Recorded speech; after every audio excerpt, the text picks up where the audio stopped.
And now, from beyond our dimension, this is the JeffMara podcast. Here's Jeff. My guest is Jean-Charles Moyer, who served as a captain of a squad team in the secret space program for approximately 20 years, which we're going to learn about and more. Jean-Charles, thank you for joining me today and welcome. Thank you, Jeff, to receive me to your amazing show. I'm very happy to be here today. Well, we are excited to have you. And if you don't mind, let's just start from the beginning and how this contact started. Yes, first of all, the contact began when I was 4. I was on the beach with my parents in France, and I'm playing into the sand, and suddenly my mom raises head, and I disappear, really disappear. No Jean-Charles.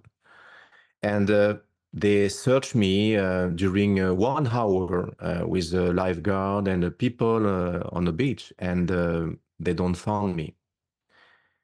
After 1 hour, my parents was very sad and was sat on the sand, and suddenly I reappear like a magic in front of my parents. During this 1 hour after that, I explained to my parents when I was a little boy, I was surrounded by a hot and a bright light, and I left the ground. And after that, I was sat on something like liquid, but it take my form when I move, you know? And I was surrounded by 4 beings of light.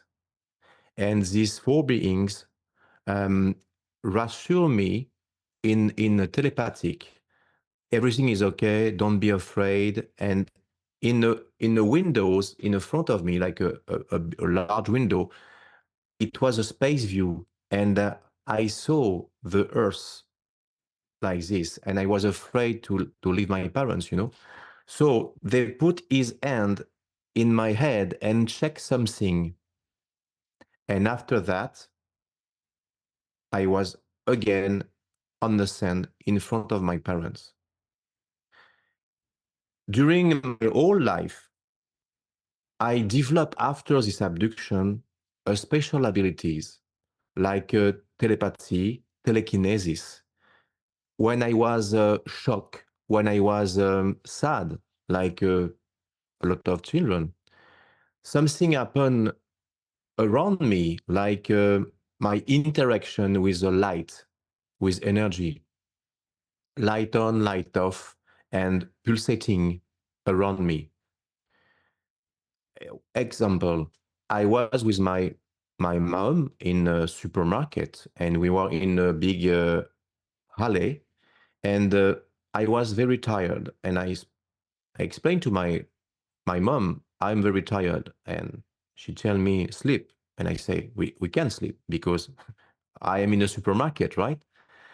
So I decide to close my hand and close my eyes, and I remember think I want to recharge me. And at this moment, the supermarket light shut down. Everything was in the dark. And my mom say, Jean-Charles, is it you? And I say, yes. Put the light on. And at this moment, we don't know there is another person in the front of me, in the front of alley. He have a bring a can of peas, you know, and he was like this because he heard everything. He understands that it was me with the interaction of the light. So my mother realized this, and okay, we go to the cashier, and we get out to the supermarket. We are on the line to wait for pay, and there is a cash 1, cash 2, cash 3, and it's light. And I was like this, on off, on off, on off. I'm a kid, you know. A kid is in innocence, you know. If you say no, you say yes. And my mom say, Jean-Charles, stop it. It's not funny. It was only my line, light on, light off. And the same guys in other line was like this. He was traumatized, you know. I understand why. So we leave to the supermarket. Each time I was sad or anything else, I have this interaction with electricity, with power. I can take a battery and put it under my finger and recharge the battery in a few seconds. So when I was with my pets, my dog and my cats, I communicate with my pets with telepathy. When I want to play with my dog, I just saw my dog and there is two balls and I don't move my eyes and don't sound, nothing. And I think at this moment, give me the red ball or the blue balls. And the dog was like this,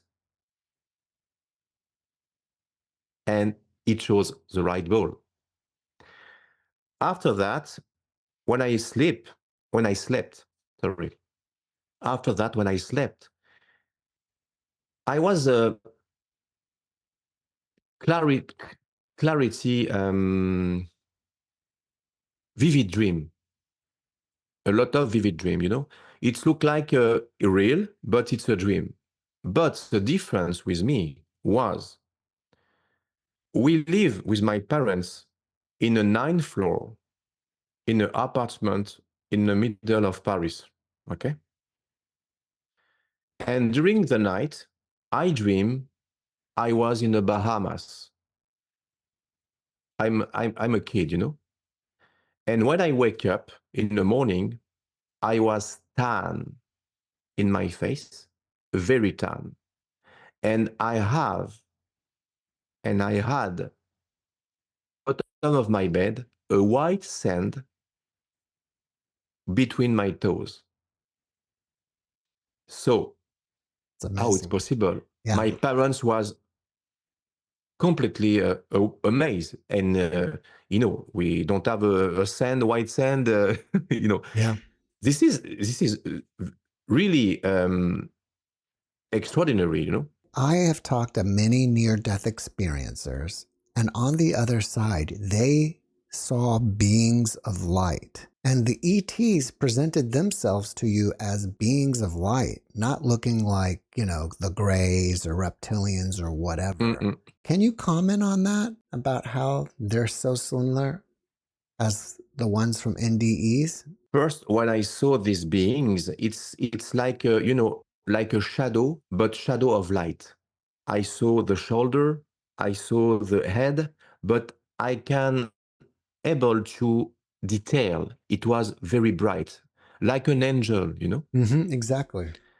And they communicate only with telepathy, only. And I felt at this moment, you know, unconditional love. Very, very. It's like a heart enter in your body, and you felt zen. You know, it's very difficult to explain, but I think you know what I mean. But inside of you, it's a calm. It's a, oh my God, a plenitude. Um, everything bad can happen to you. You felt protected. And I was surrounded by these beings. So I was afraid because I wasn't with my parents, but I was happy. You know, it's curious because I was mixed between the good and the bad. The bad, no parents, and the good, I fly over the sand because I I take off of the ground and I was surrounded by a particle of light, like a fairy light, you know. And I was like this, and the hot, and I saw my parents, you know, and but I was very exciting because you know, for a kid, you can fly.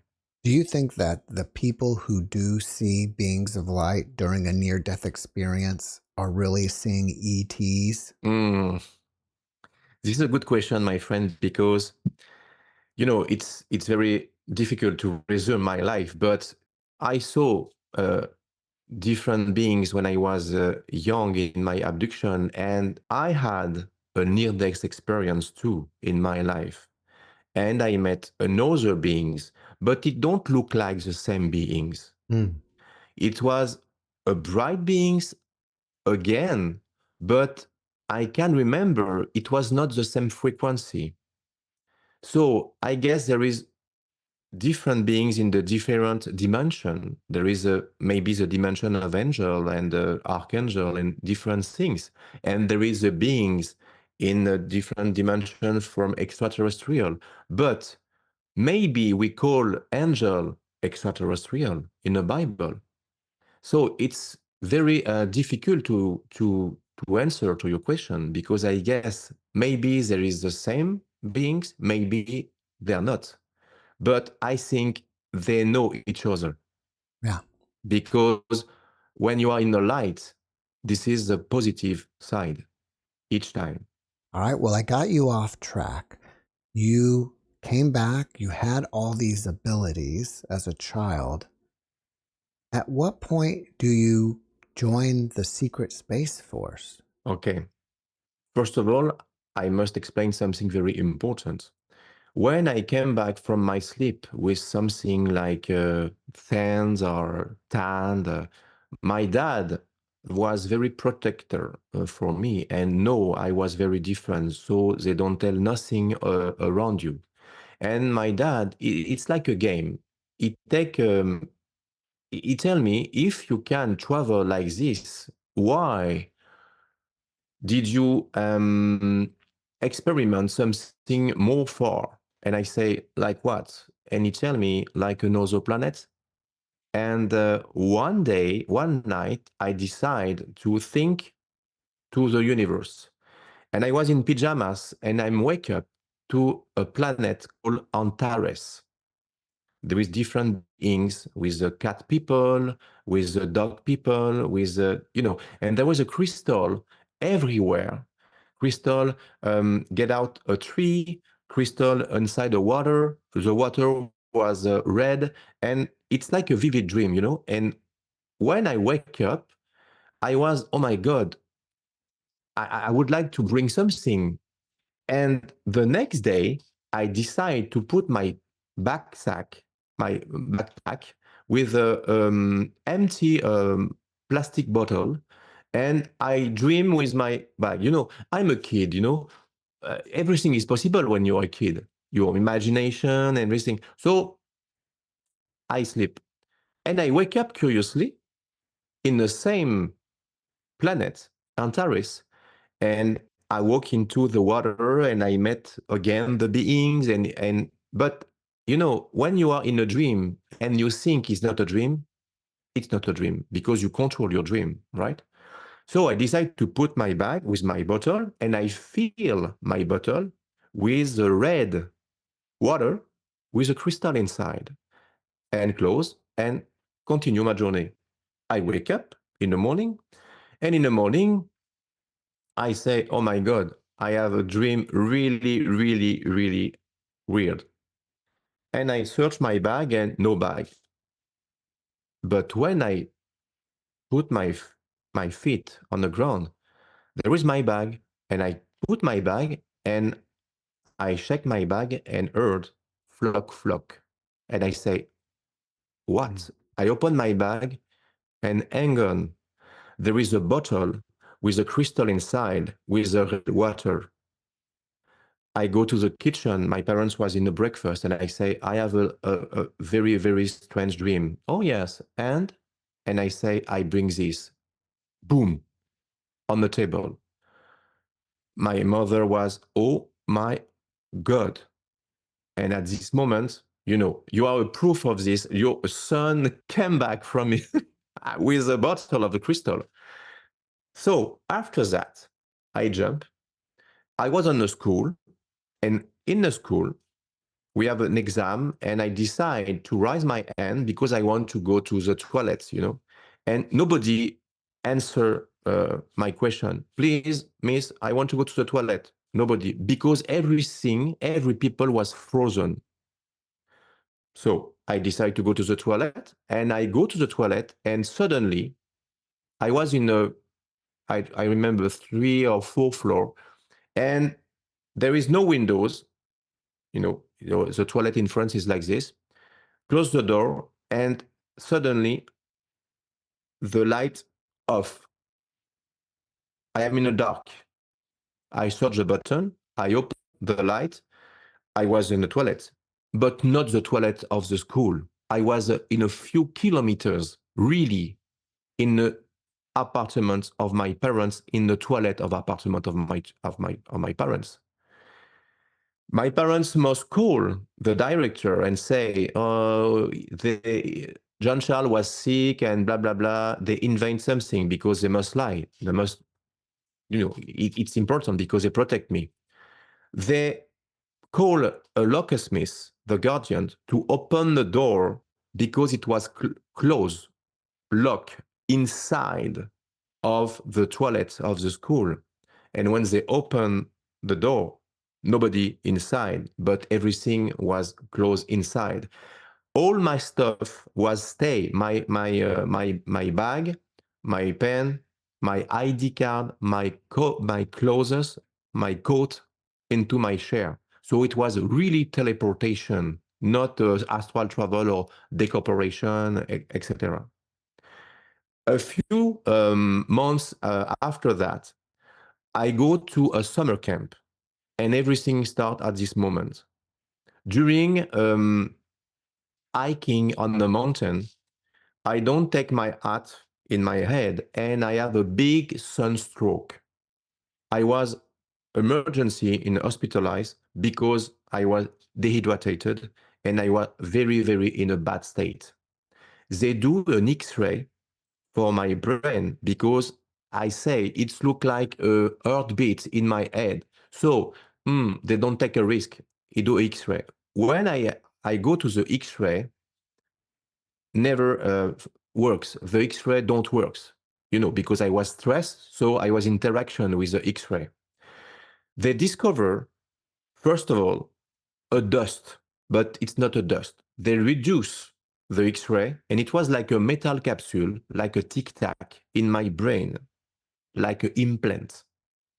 They decide to keep me in observation in a room during a few days because I don't have a glucose, a sugar, and water. I was dehydrated, big sunstroke in my head.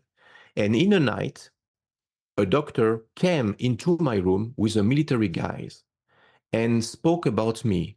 I was like this in my head, in my bed. Sometimes I lose my consciousness and, but I heard they spoke about me and this radio. And I say, oh my God, what a military guys is in my room? Why? And I try to understand what they tell about me. And I can't because the military guys spoke not French. He spoke German. In the night, I was wake up by another military guys with a white hair and blue eyes, and he shake me, hurry up, follow me. We don't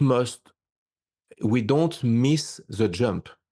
And I say, what means the jump? What is the jump?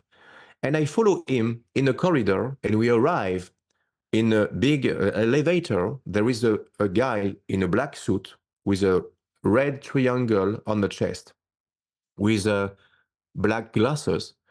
And we enter in the elevator. We go down to the basement of the hospital, but we go down very deep. And at this moment, I say, oh my God, it's very deep.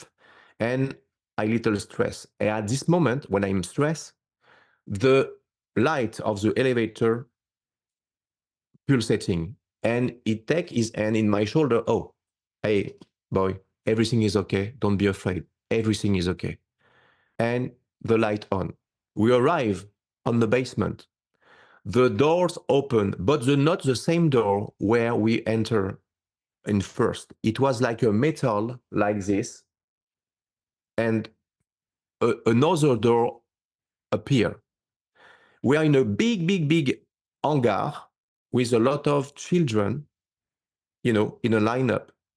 And he said to me, it's finished, it's over for me, go alone. I arrive in the front of table, and there is a woman. She tell me, put your hand in this little box. It was like like a photocopy. You put your hand and a light sweep your hand. It's for the DNA recognition. Recognize my DNA. She give me a suit, a black suit with an emblem like a winged horse, like a Pegasus. And she tell me, go to this line.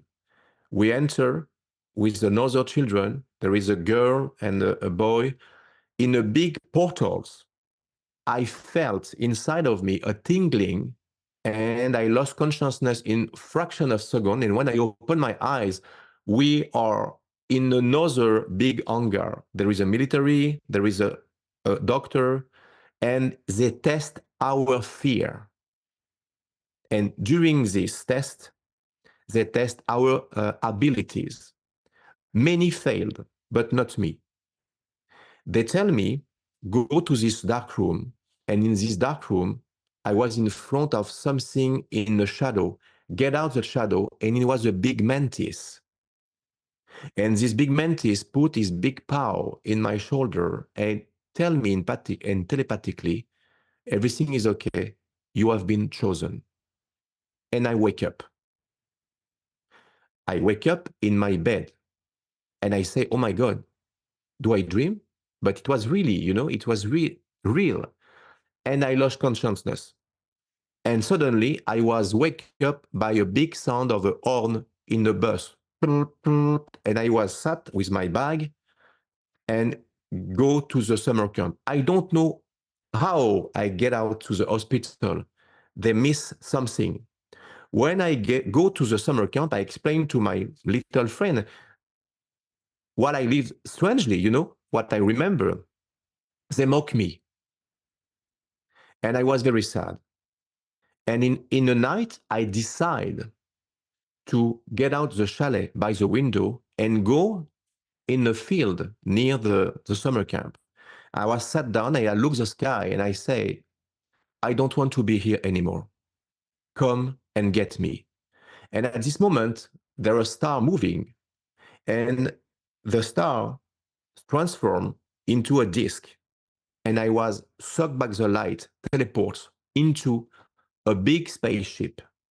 And in this big spaceship, and in this big spaceship, I was welcomed by different beings, and they tell me, welcome aboard the Solaris.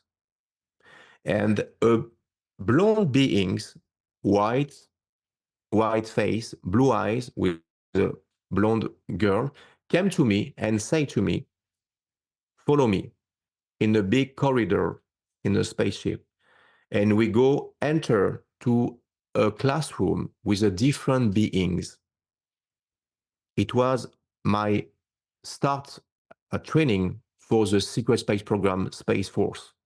I was aboard the Solaris. And the Solaris is a part of the Solar Warden program between the United States with France. They have a fleet of Solar Guardian, and there was an agreement with the France at this moment. It is what I explained in my documentary. I know it's very difficult for people to understand what I say, but I try to resume the best I can my life. And I have many things to explain, but I focus for the space part. During my training, I was with different beings and different children, okay? But only one children was like me. His name was David Rousseau, a French guy. with now we are friends now, but before we don't know each other. And he write a book and I do my movie. And it was the same experience, the same spaceship, the same name of a spaceship, the same blonde woman, the same classroom in the space. And how many chance you have the same history? He live in France, I live here, and exactly the same detail of what he live and what I live. He came out with his book. You came out with your movie. And I may be jumping too far ahead, but is it something like after you both got back, your memories were suppressed and now it finally wore off and both of you started remembering and he wrote a book and you made a movie? No, my memory was still there, but with little hole in my memory. Since I was young, I was 19, 91% of my memory was there because when I was young, I spoke about spaceship. After that, I um, retrieve my memory. Mm-hmm. Just 8% of some detail, but 91% of my memory was still there. It's not do hypnosis and after that I remember a past life. No, no, no, no. I do hypnosis for my 8% that was left. percent. Yes, yeah. But the principle is, and I do my movie, South Shore Origin, the first movie I made. But at the same time, this guy was finished his book, but we don't know each other. And when someone say, "Oh, you must contact Jean-Charles because I guess you have something very linked together," and I say, "Okay, I don't have the time for that, but okay." And I call him, and when I saw him the first, it was, "Oh my God, I know these guys," and it was the same thing. And he say, "Oh, I know you," and we crying in live. But we don't know why at this moment. And did you read my book? Oh, you write a book? Yeah, no. It's what? It's Beyond the Star, and I explain my life. And okay, okay, okay. Give me your book. It's finished. Yes, it's released yesterday. So okay, my movie too. Okay, my gift is my movie, and your gift is your book. And at the same moment, we don't know each other. We look the movie and he look the book. And it was a shock because everything was inside. The mission in the star, the rescue mission, the battle against reptilian races, it's very hard to explain, but when you saw someone for the first time of your life and you have the déjà vu, but very strong, and the guys get out some information he don't know about you, and vice versa. It's weird situation because you say, okay, because it's my imagination, I'm crazy, you think a lot of things. But when this happen, you say, okay, I'm in the right path, in the right way. It's impossible. And when you open your mind at this moment, your universe sends you everything to tell you you are not crazy. You're right. It's real. So these guys, David, explain in his book at the same moment like me, the same thing. The school, the training, the name of the spaceship. How many chance for that? The Solaris.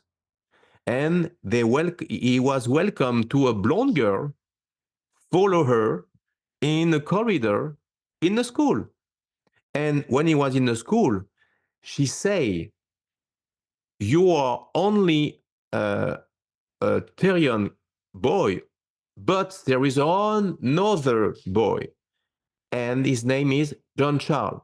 John Charles, come to us." And he write my name. He don't know me. you know? So we were sat close together in the school and we were linked. And at the end of training, we must go to our life in Earth, because I must explain after.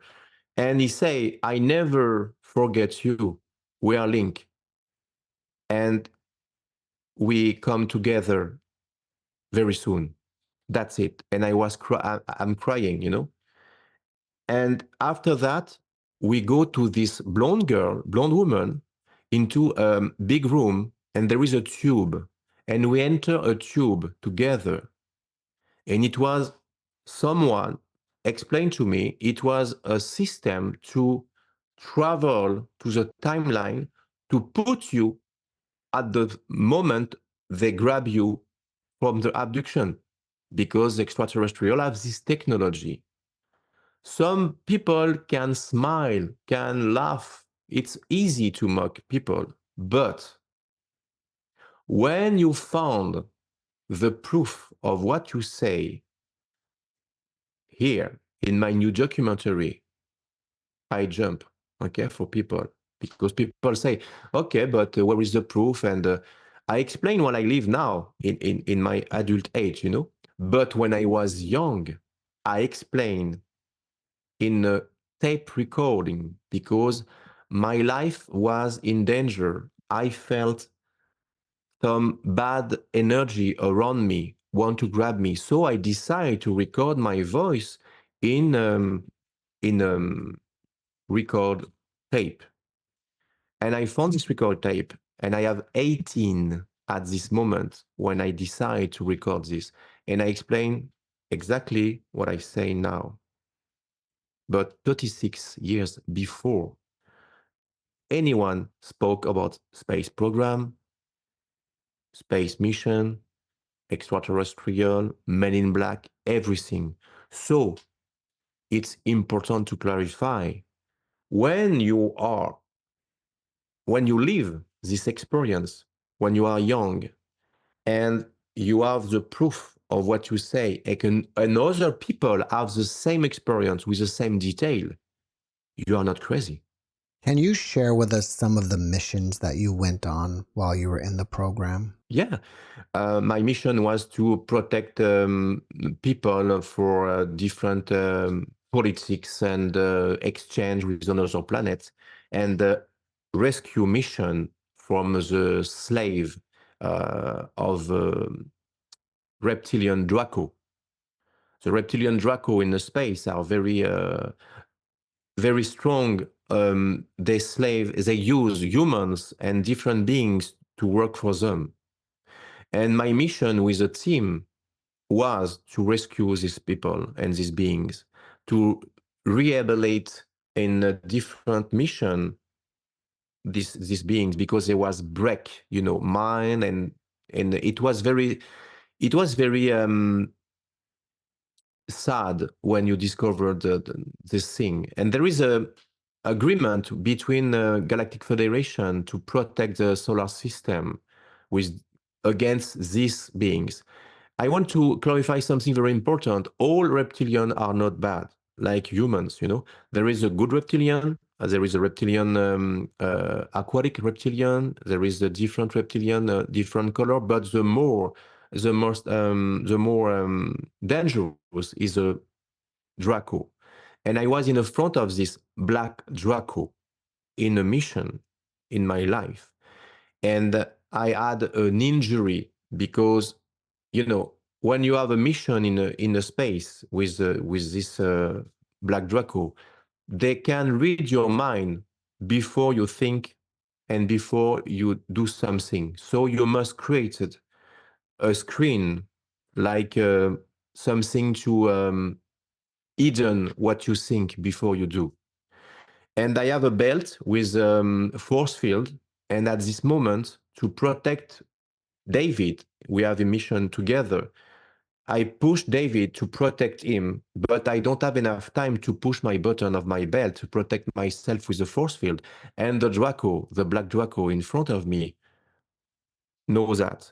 And with he had a big tails, and he cut me the middle of my body, and I was near to death. And the team rescued me, and I was, near to death. And they evacuate me in stretcher, in levitation, in a section of medical section in Solaris, and they put me in a med bed. It was like a liquid with a crystal, and I floating inside in the middle. And during a lot of time, because I was near to death, they remove my injury, and I was safe. I was healed by this technology. And when I describe what I saw with a med bed to my dear friend Dan Willis, he explained he worked with Marcel Vogel with the crystal technology. And he explained, oh, it's curious because you describe something very similar, like technology extraterrestrial. I heard before you tell me that. So I was in the front of this Black Draco, and this is, this is the more dangerous beings I met in my life during a mission. And David, remember this detail when I was near to death, and explain in a book the same thing. I was with Jean-Charles in a mission, and he was near to death because he was big injury against the Draco. And at this moment, he don't know this detail about me because I don't want to disclose this. People think it's crazy thing, and I was, maybe I keep this information for later, but he say this information at the same moment I disclose publicly. Michael Sala interviewed David and me at the same moment, and Michael was amazed by this corroboration between his story and my story. And we are not playing with a game like people can. No. I swear, I don't know this person before, and he don't know me before too.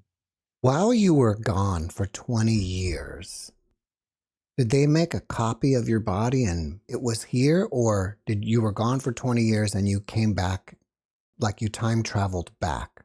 No, I don't have a copy of my body. The time is different in space. When you spend, 1 hour in space, it's look like maybe 10 years.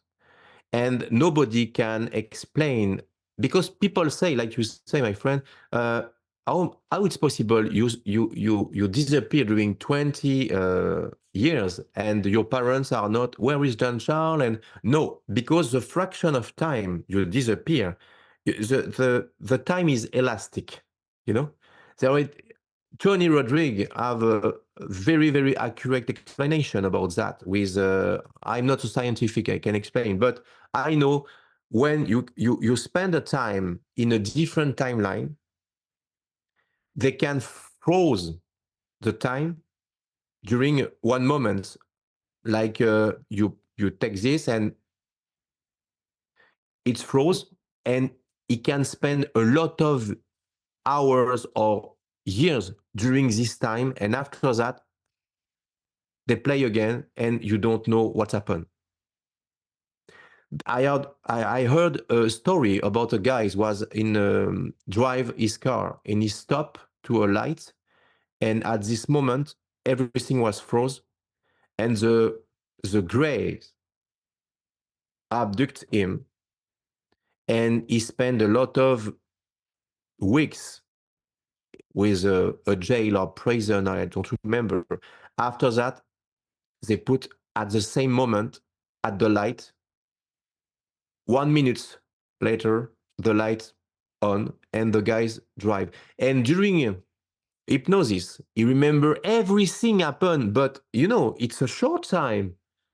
It's during he drive, he stop, and during his stop, he was abducted.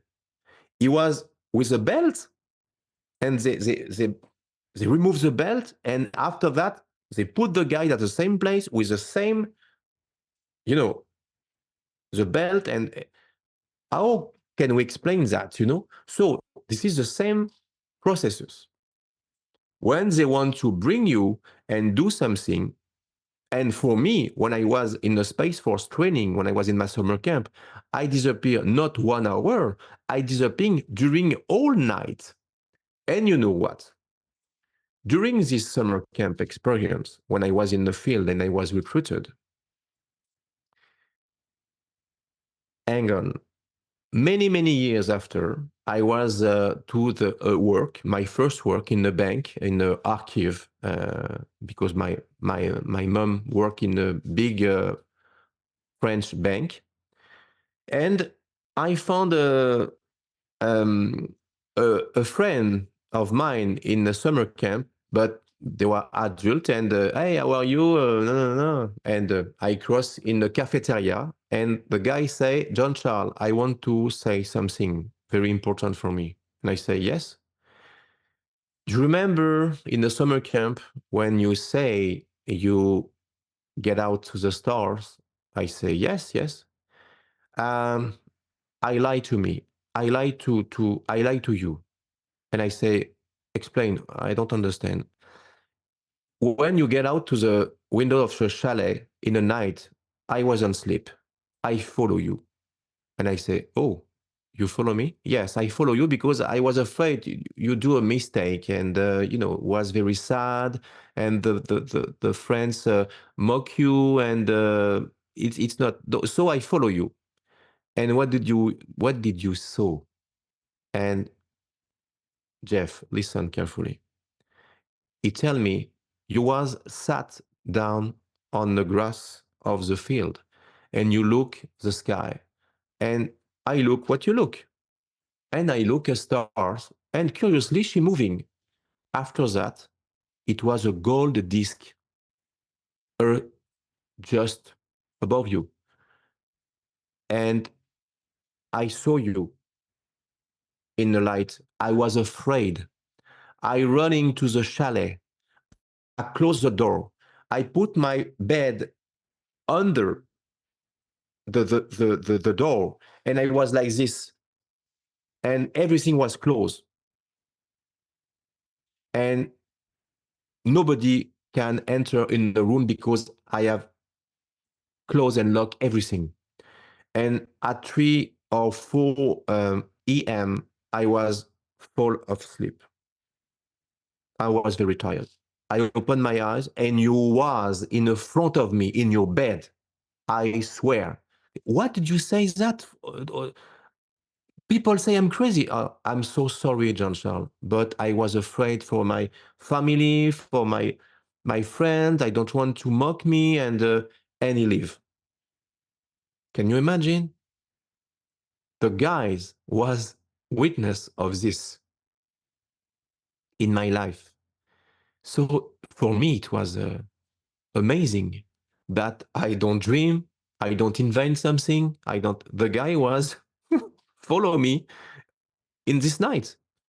So it's important to say this detail for How did your you people listen to me. how did you finally retire from the space program? Like how did you get out? Or are you still in?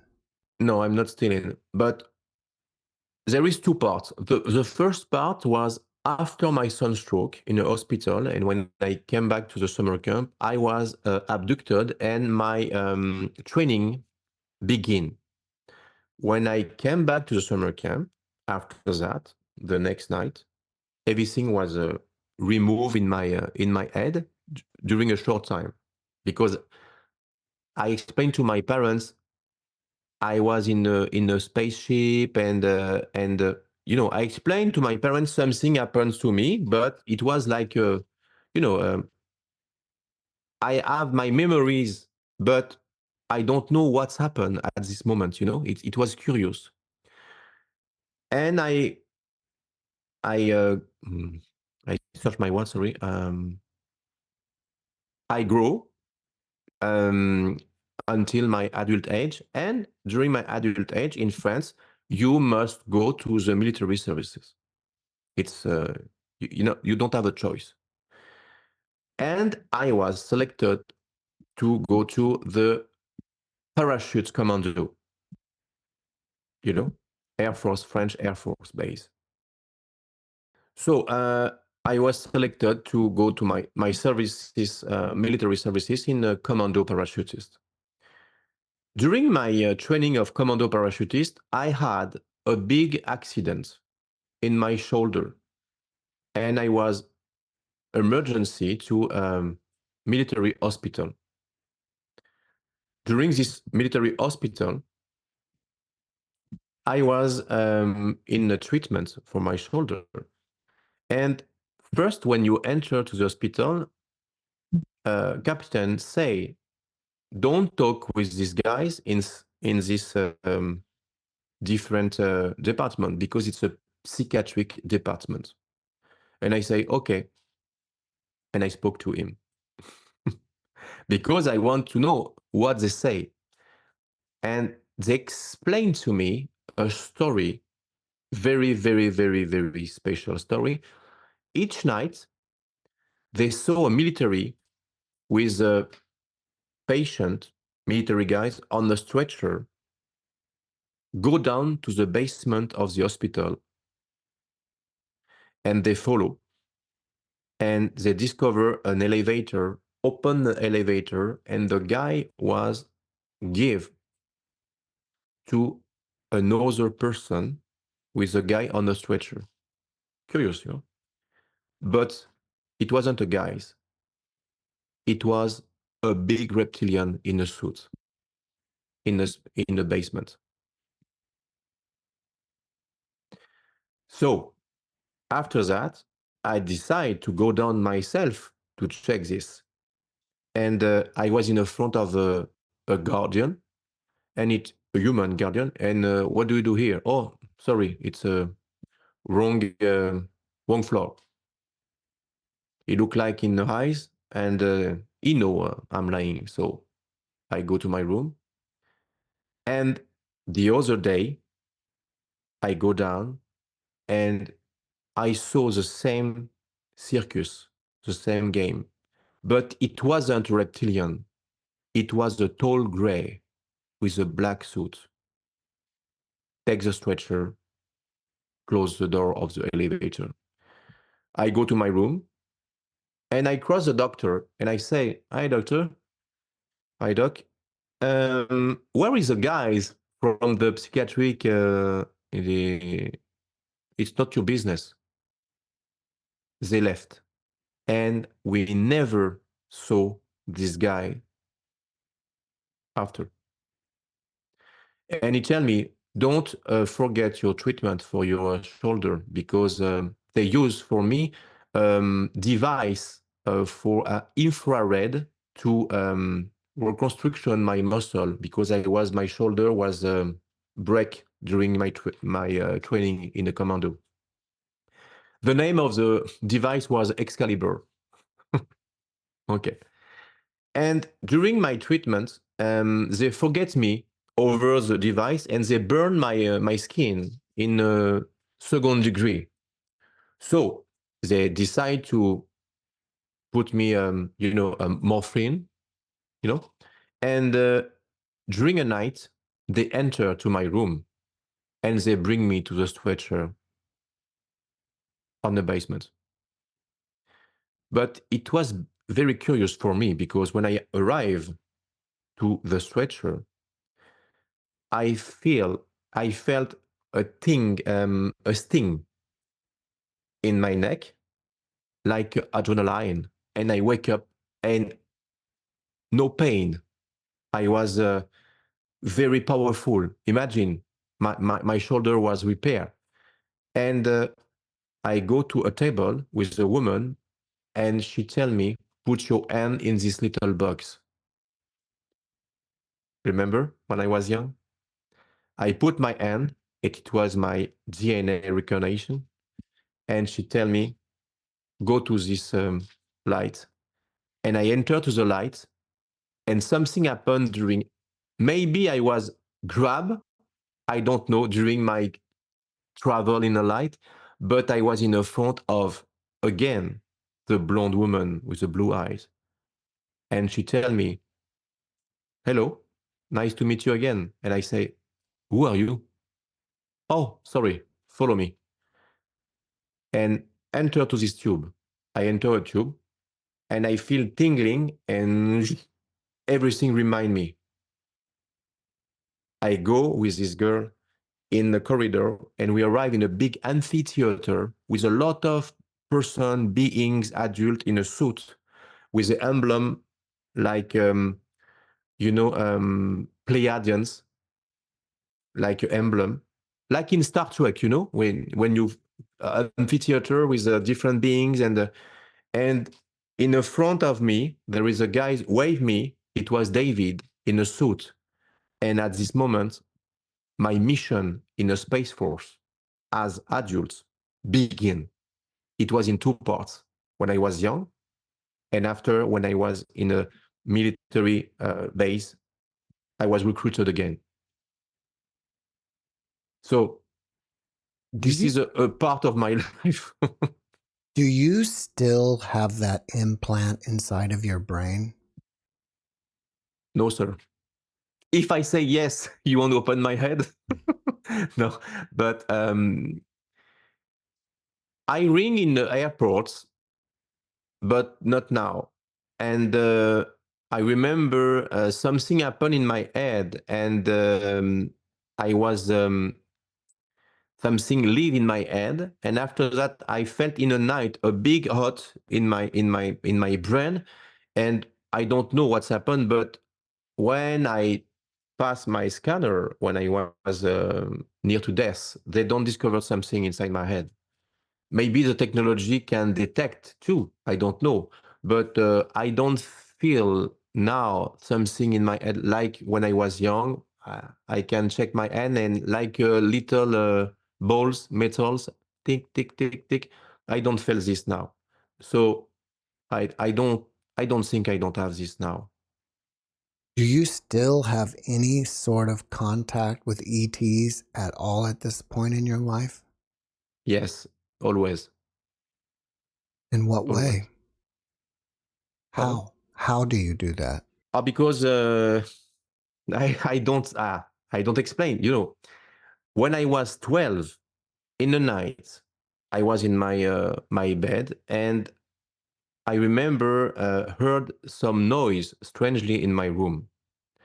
But like a lot of child, I slept to my stomach.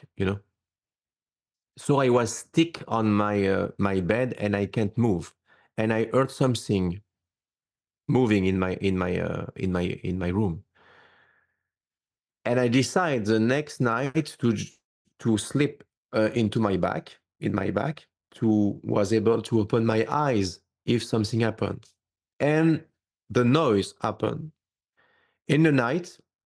I opened my eyes and I saw clearly a shadow of someone. Don't move. And I say, I saw you. And the shadow don't move. And I say again, I saw you, I see you. And he approach and he get out the shadow, and it was a being, 6 feet, no hair, green skin, red eyes. And he sat down to the bottom of my bed and say, you, I what do you do lost you here? again. I lost you again. Hold on one second. You're still frozen. Well, wait a minute. Maybe we got some sort of ET interference going on. Okay, now we're back. The last thing I said you said was you were in your bed. You were in your bed and you heard somebody say or something. Oh my God, that's curious, because each time I spoke about these encounters, each time, Jeff, there is this problem. I had this problem with Danny, this problem with Elena, and with Michael. So you must keep this in your editing. Okay. I was in my room and I decided to sleep in my back because I was able to open my eyes if something happened to the room, And I heard the same noise, like a rummaging, something rummaging in my office. I opened my eyes and I saw, you know, when you are young, you put your clothes randomly, and it was a form, you know, but it was really a head and shoulder. And I say, I see you. I'm 12, okay? I'm alone in my room, and I see you, and it don't move. Maybe it's this being says, if I don't move, he don't see me. And I say again, I see you. And he move. And I say, oh. And he approached to me, and I have a teeny light, you know, in my room. Like when you are young, you have a little lamp. Like a nightlight? And yes, exactly. He get out. And when he get out, it was a tall beings, eight, yes, not eight, um, 6 feet. I explained to you because it's different French and feet and meters, and 6 feet, no hair, green skin, and red eyes without pupils. And he approached to me and sat down to the top of my bed, the bottom of my bed, and say to me, "Hello, my name is Victor. I'm here to protect you." And I say, I'm not afraid at this moment, curiously. And I say, "Why are you here? And you are not supposed to see me because I'm in a different frequency. And but I'm different. My frequency, it was the same frequency of these beings. So this was the reason why I can saw him, you know." After that, he say, maybe I had a problem because I don't must be in contact with you. And he disappear. Teleportation. I explained to my parents. My parents like, you know, okay, but maybe it's a imaginary friend, you know, like a lot of children, but maybe it's not for children, you know. People say, oh, my friend, my son or my daughter have an imaginary friend. Are you sure it's imaginary friend? So the next day or 2 days after, he came back and he say, I have agreement from the conglomerate interplanetary to stay in touch with you. And I say, why? Because something very strangely happened to you, very close, and I must to protect you and explain to you what's happened. Curiously, it was the next year at 13, I have my son's stroke. So he know he must be in contact with me to explain to me what's happened. And when I was in a summer camp, it's important, the link. When I was abducted in the spaceship, the first person welcomed me in the spaceship was Victor. And after that, the blonde woman came in the corridor and say, follow me. And I follow this woman from the school, the room, the classroom. But the first beings was Victor. This is very important to understand what's happening. So your question was, are you still in contact with extraterrestrial? My answer is yes, because when I have something important in my life and I ask a question, I heard Victor tell me something, like a little voice in your head, you know, but it's not a little voice, imaginary. And important, people can say, maybe it's imagination. Hang on. One day, my mom was alone in apartment and read something, and she was in the front of a big clock, Britain clock, you know, like with a balance, with a copper like a mirror. You can see your face. And she was alone. I was in the school, and my dad was in his works. And she felt something behind her. She turned, nobody. You know, this sensation, this feeling, you are not alone, but you are no one are here, but you felt you are not alone, you know? And she decided to turn twice, but no one. And she decided to bend his head and just raise his eyes like this. And suddenly, in the front of her, in the reflection of the clock, she saw Victor bend behind, look what she looked clearly. It was like this. Imagine my mom alone in the apartment, look in the mirror of the clock, Victor bend. You have this new movie out and you have other movies Yes. that help corroborate your story and Oh, yes. and give evidence of your extraordinary claims. For example, Exactly. isn't one of your movies about you interviewing your parents? Yeah, I have three movies. The last is Secret Records, but before that there is a Starseed Revelation 1. In this movie, my dear wife Melanie, she she lives the same thing with me, but it's another story. We don't have a time for that. Maybe another interview. She interviewed me about my experiences, but at the end of this documentary, people say, "Okay, it's an amazing story, but where is the proof?"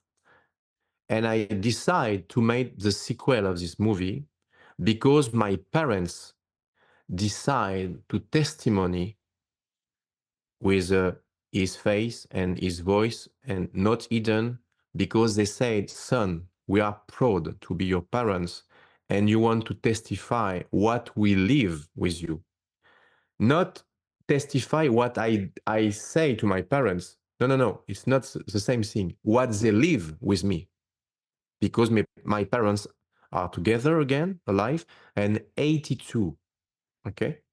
82. And they decide to testify everything I live in this documentary, Starseed Revelation 2. It's 2 hours, 35 minutes. And inside, I found the testify of my parents and my best friend, Laurent, and another people know me since many decades, agreed to testify what they live with me. Each things I say to you in this interview, they corroborate everything. And during this interview, I asked to my friend Dan Winter, a great scientist of the brainwave research since 52 years in the world. He explained to me, I can, if you accept, Jean-Charles, test your brainwave with a device for your gamma brainwave. And I say, go, I'm okay. It was very exciting. And he decided to put me a device and he tell me, try to do the same thing when you was young for teleportation. I'm trying to teleport myself filming in my office, but never, nothing happened. Nothing happened. No. Because the computer, the software recording my brainwave at the moment when I test these abilities. And during this time, my brainwave, gamma brainwave, was out of the charts, explode. And he said to me, I never seen that before 52 years. Never. I test this device to children have the abilities to read a book without her eyes, and they have telekinetic capacity and etc. But the proof is, believe or not believe, something unique happened in my brain. I was like this, quietly. My heartbeat was very, very hard. My liquid pump of my Kundalini was very high, and my brainwave, it must reduce the graphic. It explained because my brainwave was out of the charts. So again, a scientific proof, witness firsthand testimony of my parents since my born, my everything. I explained my disappearance in the beach, and different people look know me since a lot of years, 36 years ago. So this documentary for me is a masterpiece. Starts with Revelation 2, and now I found recently in my basement a bag with a tape recording of what I say now, but 36 before, in my room, because I record my voice, and in a broadcast radio show in France, in this new documentary, The Secret Records. It's everything change of the chronology of the whistleblower now, because it was 36 years ago. If people want to watch your movies, where do they see them at? Alors, they can find my movie easily to my website, www.gcmoyen,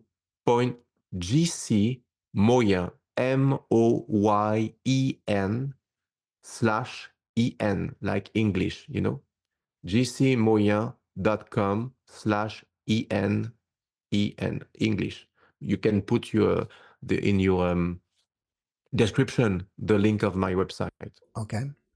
Well, after watching this podcast, people may want to reach out to you and ask you questions or speak with you. Are you open to that?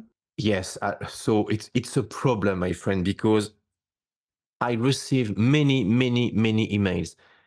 It's not I don't want to answer. I can't, because I am in the middle of conference project in France, in Denver, Colorado, in Japan, and shooting my 6 movies, Star Revelation 3 in Japan. So I received many emails. I can answer the best I can, but you know, I receive in 1 week 1,000 requests, friend. So it's impossible. But I love people. I'm very grateful for the support of people. But please forgive me. Excuse me.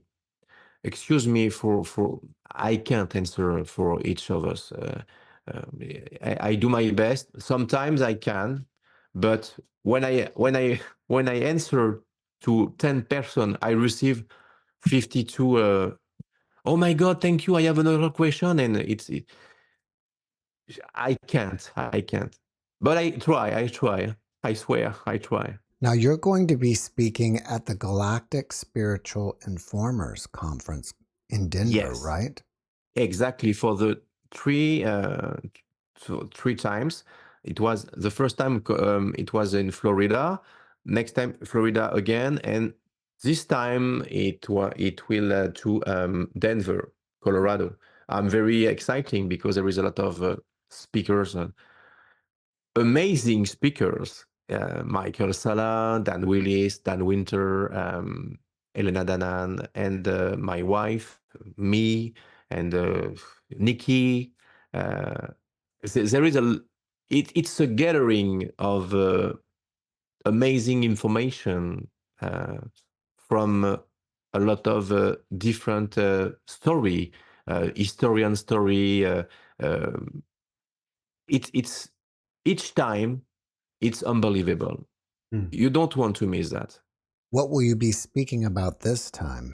This time I will speak about my new documentary of my evidence and my link with different mission I had, and my new documentary in Japan release the next years. But I have a lot of things to explain.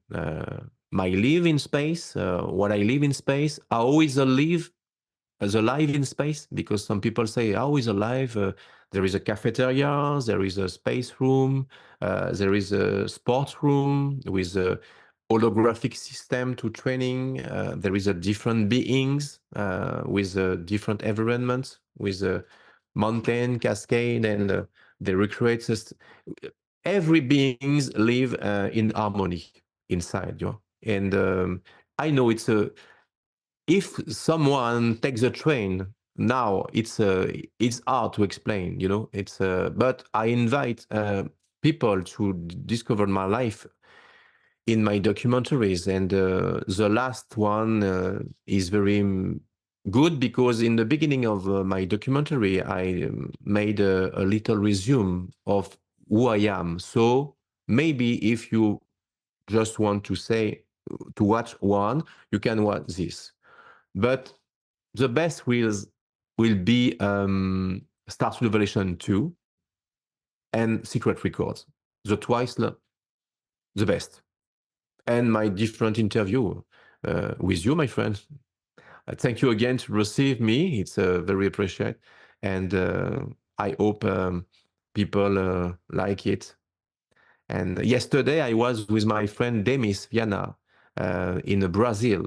There is 1,000 people follow me in Brazil and in Japan too. So I guess that people saw you interview follow me, so it will be very happy to see me again, because in this week I have 4 or 5 interview release. So it's Wow, you are busy. yes, Well, yes, I feel like we only touched the surface of all your exactly, experiences, and we didn't even get to your near-death experience either. So I hope yes. that we can get you back and dig deeper into your journey. Oh yes, yes, yes. My experience with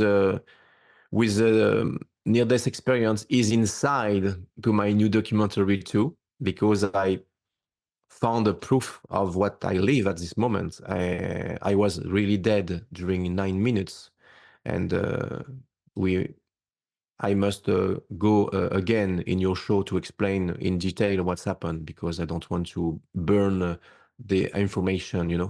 So it's important, because, I'm very exciting to explain myself to people. So I exist. And, sometimes you are so exciting, you don't imagine people say, oh, hold on, break. It's too loud. Well, before we finish up, can you leave us with a positive message? Yes. Stay aligned with your light, and don't hesitate to explain what you live around you. You are not crazy. We are many on earth live extraordinary experiences. You don't care of the judgment of people. It's important, because now this is the real time of disclosure. And if you have your boy or your girl or children have experience, please listen to them. It's important, because they are different. And right now, there is a lot of beings reincarnated into his earth, like a star seed. So my message is, the key is the love. Don't forget that. It's important. Thank you. Jean-Charles, thank you for your message, and thank you for being my guest. Thank you, Jeff. Thanks for watching the JeffMara podcast. I really appreciate you. Another way to show support is through YouTube memberships. And if you do, there are loyalty badges and other perks depending on your level of membership. All you need to do is click the join button underneath the video to find out more. Thank you for your support.